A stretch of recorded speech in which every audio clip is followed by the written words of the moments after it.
the Treasury, tot up all the spending commitments that they've made. And if you do all of that, and you see what the black hole is, it amounts to £2,000 for every working family in our country in higher taxes. £2,000. Right? And that is not going to deliver any financial security for any of you, and I don't want to see that happen. Now, I touched earlier on the world that we're living in. I don't need to tell you we live in perhaps the most dangerous and uncertain time that we've seen since the end of the Cold War. Russia, Iran, North Korea, China, an axis of authoritarian states working together in a way that threatens our values, our interests, not just abroad, but here at home too. And that is going to have a real impact on us, threatening the integrity of our borders, amongst other things. And these uncertain times call for bold action and a clear plan to chart a course to a more secure future, and that's what I'm intent on delivering. Take our borders. We're the ones that have put a bold plan on the table, the Rwanda scheme. Why? Because we've got to make it crystal clear that if you come to our country illegally, you won't be able to stay, and you will be returned to a safe alternative so we can stop people coming here in the first place. Now, across Europe, the penny has dropped that that is the right approach. Multiple other countries now agree that that's the right thing to do. But the one person who hasn't got that message is Keir Starmer. He wants to release everyone that we've detained, cancel the flights, offer an amnesty to illegal migrants, making us the soft touch of Europe and a magnet for migrants across the continent.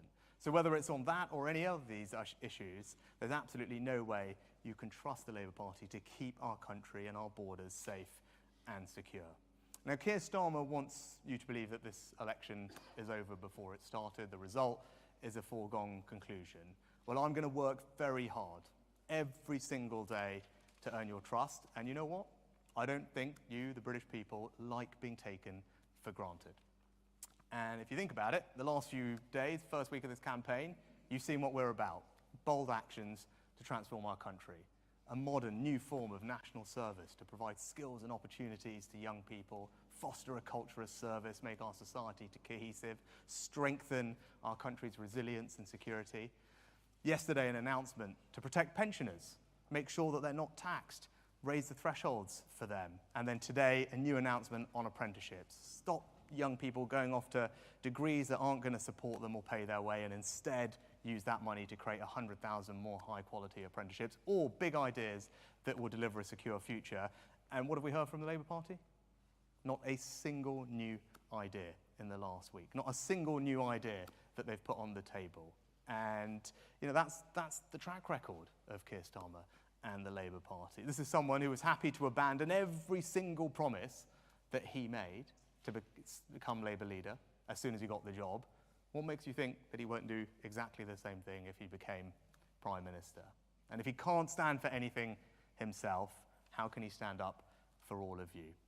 And in contrast, as you can see, we've got a clear plan. We're prepared to take bold actions, and that's how we're going to deliver a secure future for all of you and everyone else across the country. And I'm working hard for a country where we can all have confidence in ourselves, in our communities, a renewed sense of pride in our country, a Britain where all of your hard work is rewarded and we keep cutting your taxes, and where the opportunities that were there for the previous generation are there for the next, and a country where, above all, your safety and defence is assured.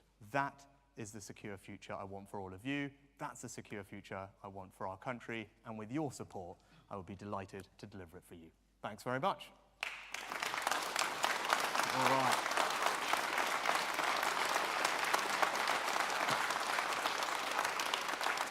Right, okay, we're going to open it up to some questions. So I don't know who's got the mic or who's going to go first, but I'm looking around. Yes, Miss. My name's Caitlin. My question for you is, if we are to bring in national service as a readily available service for 18 to 20-year-olds, how are you going to ensure a contingency plan for those kids, essentially, so that they have the support they require when they come back? Mental health support, housing, physical support, physio, all of those benefits and accommodations that you need to make in order for them to be able to integrate back into society after they've completed their service.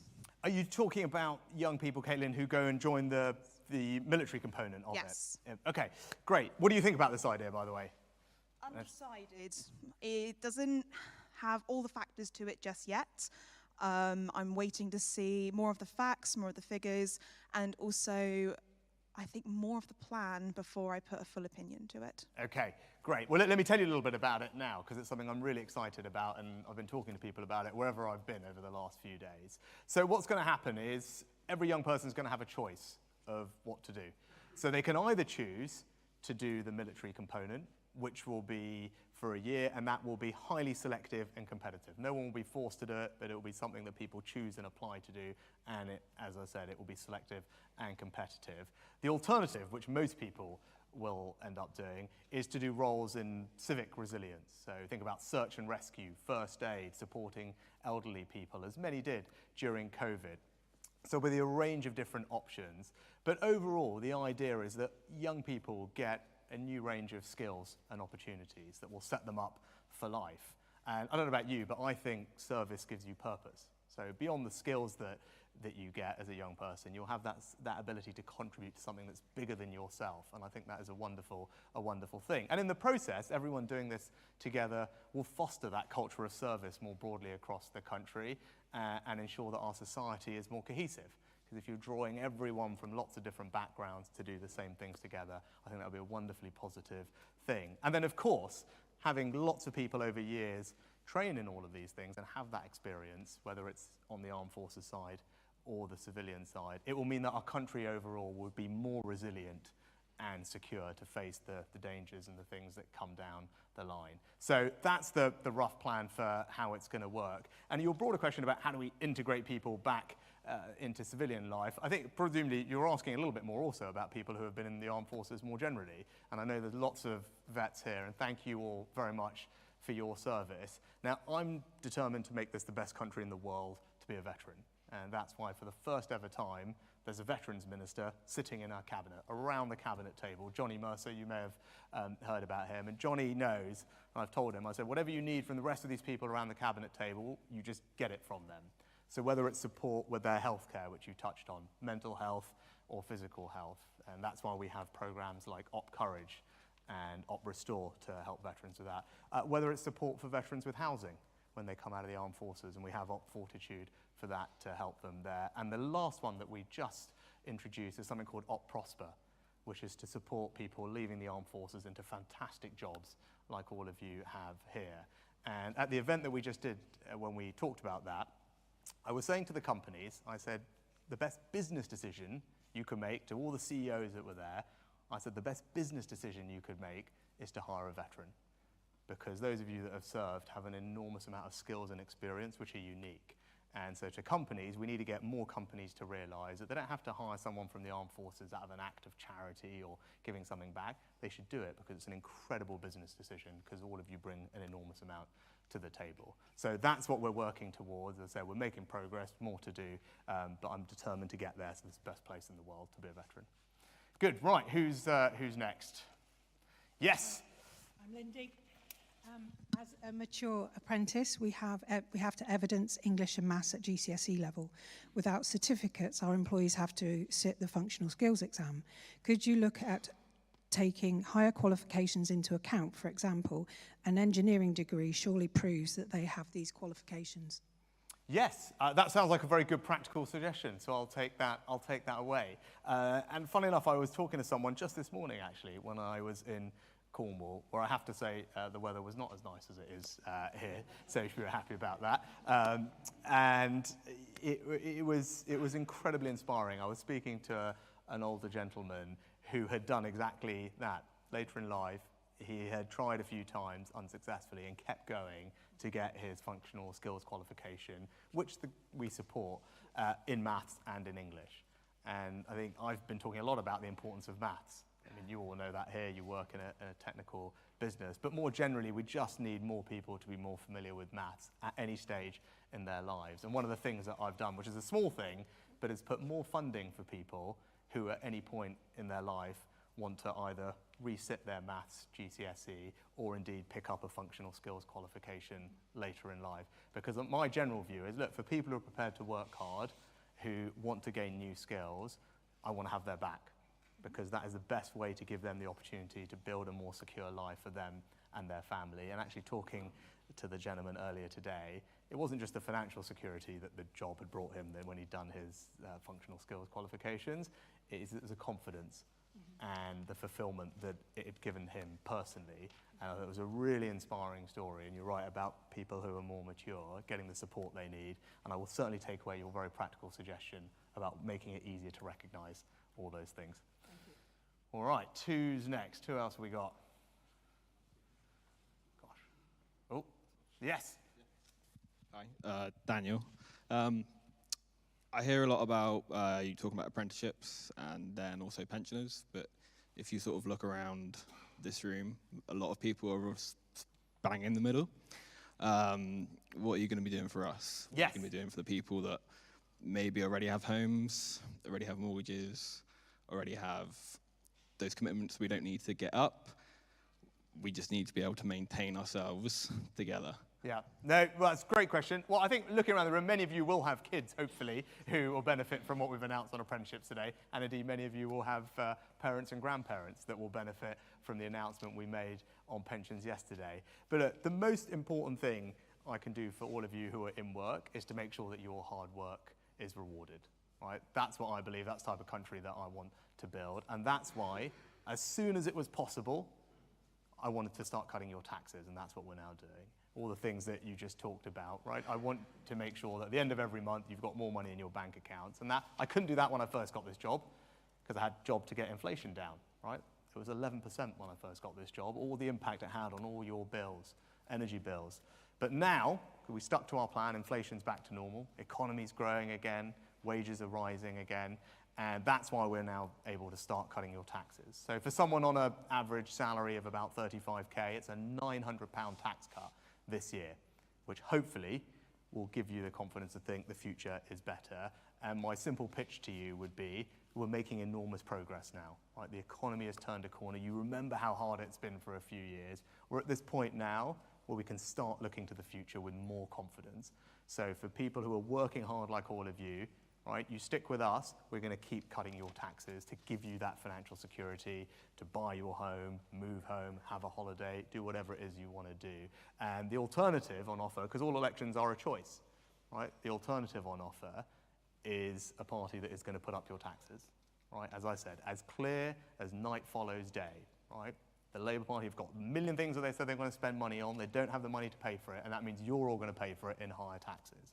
And I don't want that. I want you to have a more financially secure future where your hard work is rewarded and your taxes are being cut. And that is the most important thing that I can do for you. And we're on the cusp now of really being able to look forward with confidence that we can do even more than we've done.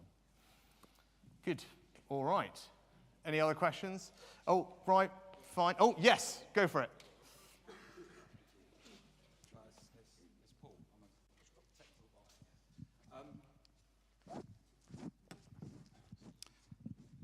I don't necessarily disagree with anything you've said here today. What I do see in the mornings is these polls, yeah? And you're quite a way behind Labour at the moment. How much confidence do you have that those polls are a true reflection of 6 weeks' time? And my other question is, if you're not Prime Minister in 6 weeks' time, will you be a season ticket holder at St Mary's? Good knowledge, right. So, well, anyway, but thank you for agreeing with the things that I'm saying, first of all. That's nice to hear, and I appreciate that. And look, the only poll that matters is the one on July 4th, when all of you get to choose our future, right? That's the one that I'm focused on. And as you can see, I hope, I am working my socks off to talk to as many people as I can over the next 5 weeks and talk about all the things that we've been talking about, the big things that matter, the choice ahead of you, and what I can do to make you and everyone else's life better and deliver that secure future. And I'm not worried about the polls, right? I'm out there talking to people, actually thoroughly enjoying myself. I got the sleeper train last night down from London, which was quite the experience, which is fun, and I've had a great day, and I'll be doing this every day between now and July 4th. Well, no, I started last week, but you know, this is great. This is the start of my Devon campaign. How about that? We'll say that. But look, because I think we are at a really important moment, and you guys know that working here. Right? The world is more uncertain and dangerous than it's been in decades. So I think this is a pivotal moment for the country, and having just got through quite a tricky time, We've done all of that together. You guys have worked hard, you sacrificed, we've got through it, and that's why I'm determined to build on the progress we've made and deliver a more secure future for you. But that doesn't happen by just saying it, right? And that's the choice for all of you at this election, is who do you trust to stick to a good plan? Who do you trust to take the bold decisions that are going to deliver that more secure future for you? You can't just will it into being, or I can't wave a placard around saying change and expect that to deliver change, right? And that hopefully, like over the next few weeks, I'll be able to convince all of you that I'm the one that's prepared to take the bold action. Whether it's national service, whether it's protecting pensioners, apprenticeships today, all those things are bold things. Raising defence spending, again, something that the Labour Party have not matched. Either you believe the world is, dangerous or it isn't. And if you do, why aren't you matching our pledge to increase defence spending, to reform the welfare system, to get to net zero in a more proportionate way that prioritises your bills and our energy security, to secure our borders with bold things like the Rwanda scheme? That's what I'm about. Bold ideas, sticking to the plan that's working, delivering a secure future. And actually, I'm already a season ticket holder at St Mary's. Although, fair to say, I don't get to any games. But my family were all at Wembley at the weekend. And yeah, it was a very good result. Nerve-wracking last 15 minutes. So I am looking forward to watching some more Premier League football next season. You a football fan? Yeah, I'm Swindon Town, so okay. I know where to go. Yeah. No, it was very good. No, we had a massive, my extended family clan were all at Wembley and sending me lots of good videos and having a good time. It was an amazing moment, so very emotional about that, very happy about it. All right, good. Right, I think we've got to do some questions from the media. So let's start. We've got BBC. Thank you. Chris Mason, BBC News. Prime Minister, there's no doubt you're meeting plenty of people out and about, but are you changing many minds? Well, look, Chris, you can see we're having a conversation here, but I'm determined to talk to as many people as I can across this country over the remaining weeks of this campaign. That's how I started it. And as you heard, I'm thoroughly enjoying myself. I'm enjoying having conversations with people about the things that matter. Yes, I am changing minds. Everywhere I've been today, talking about the things that we've announced over the past few days. Bold ideas are going to transform our country for the better and deliver a secure future to everyone here. National service will be one of the most extraordinary things that happens to our country. The skills and the opportunities it will provide young people, so the culture of service that it will foster, the way it will make our society more cohesive and strengthen our resilience, right? I don't think there will be a single idea as big as that in this election campaign. That's what I'm about. That's what I'm about, doing bold things, building on our plan that is working economically to deliver a more secure future, and people are responding to it. I've had so many people talk to me about national service, right? They're excited about it. I've had people saying, well, wish you can extend it to my kids. They're too old now, but it'd be good for them, right? So people are excited about what that will mean for our country. Our announcement yesterday on pensioners to ensure that pensioners don't pay tax on their state pension, and we raise a threshold for pensioners. Labour haven't matched that. There's going to be a retirement tax if Labour win the next election. I don't want to see that happen. Today's announcement saying, hang on, we shouldn't be letting young people down by sending them off to degrees that don't work for them. We should use that money and fund high-quality apprenticeships that you've got here at businesses like this. I've been meeting dozens of apprentices today, all of whom have said that was the best decision that they made, and I want more young people to have that opportunity. So look, we're only 1 week into this. We're already putting big ideas on the table. The choice at the election is clear. You've got no ideas, no plan from the Labour Party. We're the ones that are going to deliver a secure future, and I'm going to keep talking to people for the rest of this campaign. All right, next, who have we got? GB News. Prime Minister, thank you for taking a question from GB News. The missed targets on the NHS waiting list is one of your biggest regrets. You've said that. Isn't the fact that junior doctors are striking in the days up to this general election an indictment of your time in office? Look, I am in this to make sure all of you get the healthcare that you need. I love the NHS. I'm from an NHS family. My dad was a GP. My mum was a pharmacist. And I've worked incredibly hard to get the waiting list down. And you're right, I wish we had made more progress. And the strikes made that very difficult. But waiting lists are coming down now thanks to all the investments we've put in and the things that we're doing.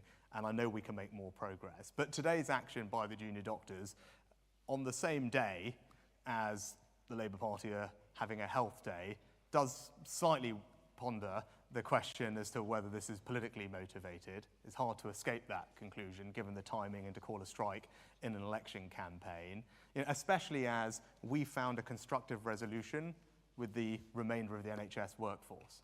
We started with 1 million NHS workers under the Agenda for Change deal, including physiotherapists and many others. And most recently, we reached an agreement with the consultant doctors. So it's just the junior doctors that have failed to find a resolution with the government. And that's in spite of them already being offered a pay deal that is worth, on average, a 10% increase. A 10% increase already, and we were prepared to keep talking. So look, I think that the timing of this makes it look incredibly political in an election campaign on the day that Labour have their health day, and everyone else has managed to find a resolution with the government, so it's extremely disappointing that they haven't done that, but I don't want any of you to doubt my commitment to the NHS. And again, what have we heard from the Labour Party today, right? They won't condemn the strikes, right? And they're not prepared to take any difficult decisions. And the contrast is crystal clear, right? And I'm just going to keep working, doing what I believe is right for this country, and that includes doing what I think is right for the NHS. Okay, and then lastly, we've got time for one more, is someone here from the Daily Express. Thanks, Prime Minister. Steph Sparrow from the Daily Express. Is it scaremongering to tell pensioners they should be worried about the threat that a Labour government poses to their finances? No, because that's the reality of what a Labour government would mean for pensioners. Yesterday, we made a big announcement. We're going to raise the personal allowance for pensioners. It's the triple lock plus.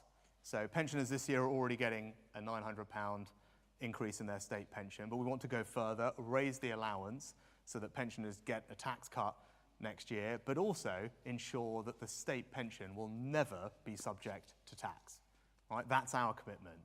Now, if Labour win, pensioners will be paying tax. That's what the numbers say, right?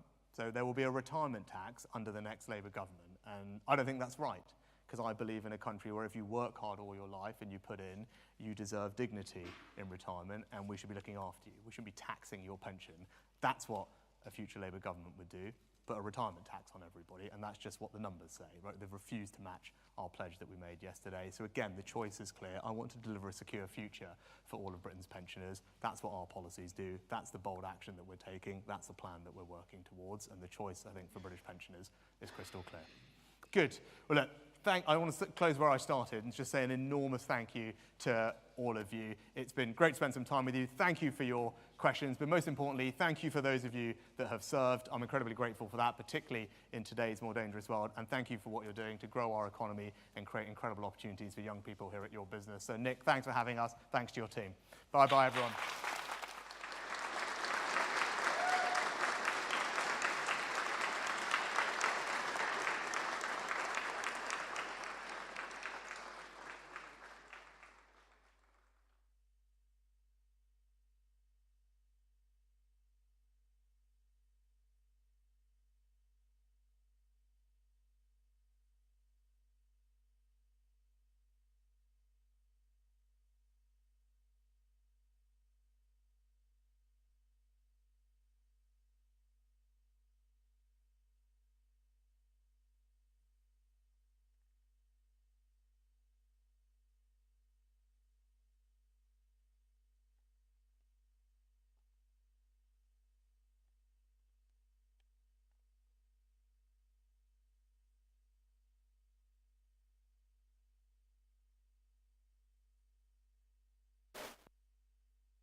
Hello, hello. Hi. Hello.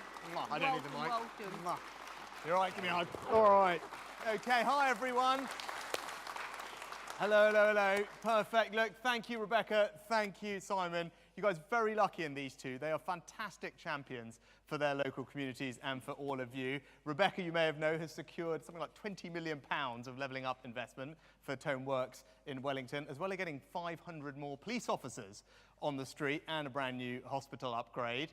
And Simon has reopened Honiton Police Station, right? That's all done now, hasn't it? Yeah. And last time I was here, we were celebrating Clumpton Station coming back online, and he has secured £30 million to upgrade the water treatment works at Sidmouth, which I know was an enormous priority for all of you. So if you don't mind joining me and saying a very well done to these two for everything they do for their local area. Thank you, guys.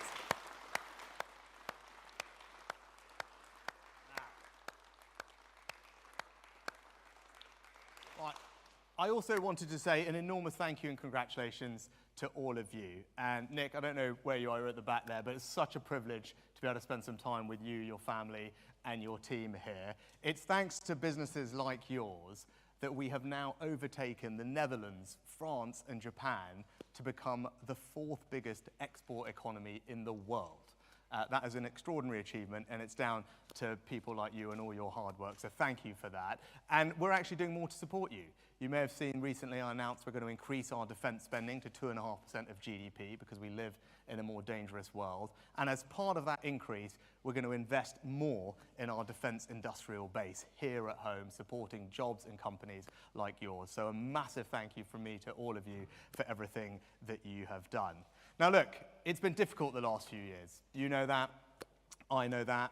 We had a pandemic, then a war in Ukraine, and everything that did to impact all of you. But I hope that you saw throughout all of that that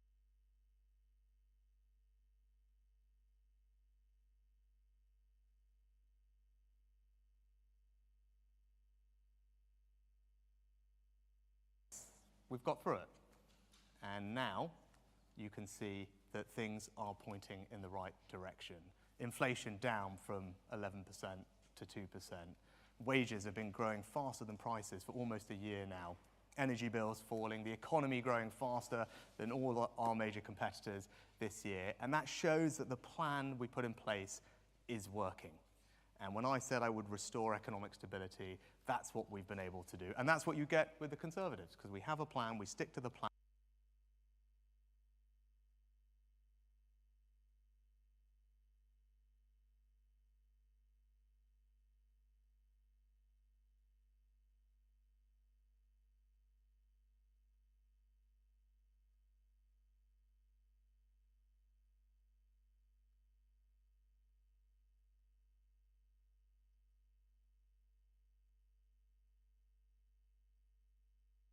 Run out of your money and put up your taxes, as clear as night.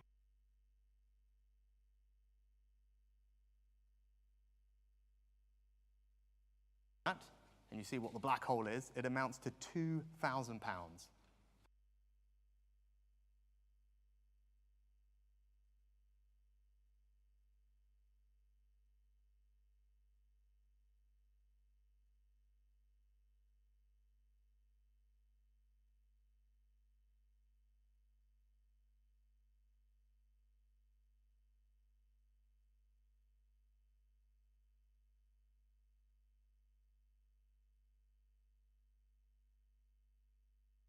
Candidate for Taunton and Wellington. Rebecca. Thank you so much, Simon. And thank you to everyone for coming. I'm thrilled to be here. This is right on the boundary.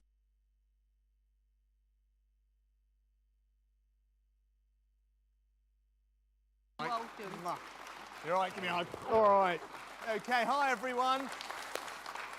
Hello, hello, hello. Perfect. Look, thank you, Rebecca. Thank you, Simon. You guys are very lucky in these two. They are fantastic champions for their local communities and for all of you. Rebecca, you may have known, has secured something like £20 million of levelling up investment for Tone Works in Wellington, as well as getting 500 more police officers on the street and a brand new hospital upgrade. And Simon has reopened Honiton Police Station, right? That's all done now, hasn't it? And last time I was here, we were celebrating Clumpton Station coming back online, and he has secured £30 million to upgrade the water treatment works at Sidmouth, which I know was an enormous priority for all of you. So if you don't mind joining me and saying a very well done to these two for everything they do for their local area. Thank you, guys.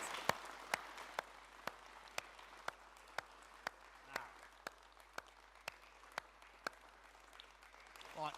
I also wanted to say an enormous thank you and congratulations to all of you. And Nick, I don't know where you are at the back there, but it's such a privilege to be able to spend some time with you, your family, and your team here. It's thanks to businesses like yours that we have now overtaken the Netherlands, France, and Japan to become the 4th biggest export economy in the world.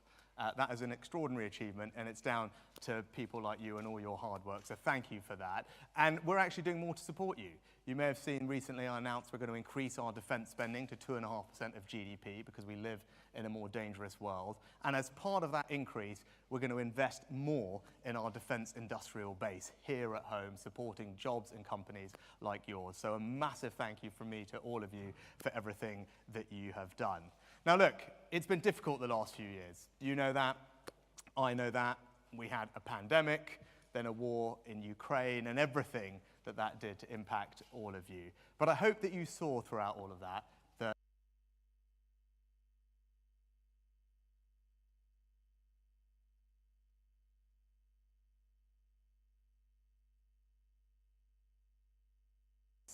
we've got through it. And now you can see that things are pointing in the right direction. Inflation down from 11% to 2%.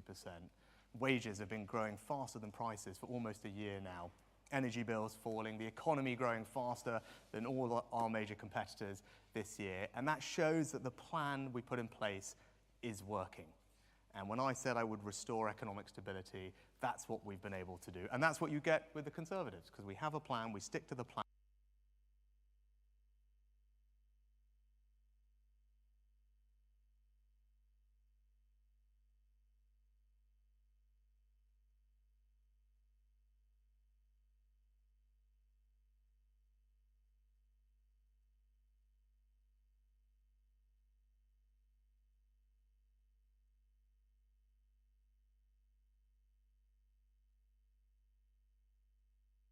Out of your money and put up your taxes, as clear as night.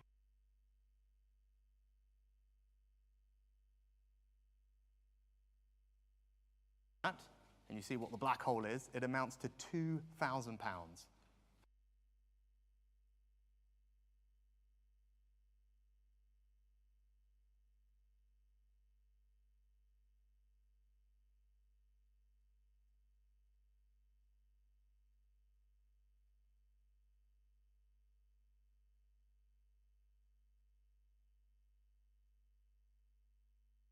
Authoritarian states working together in a way that threatens our values, our interests, not just abroad, but here at home too. And that is going to have a real impact.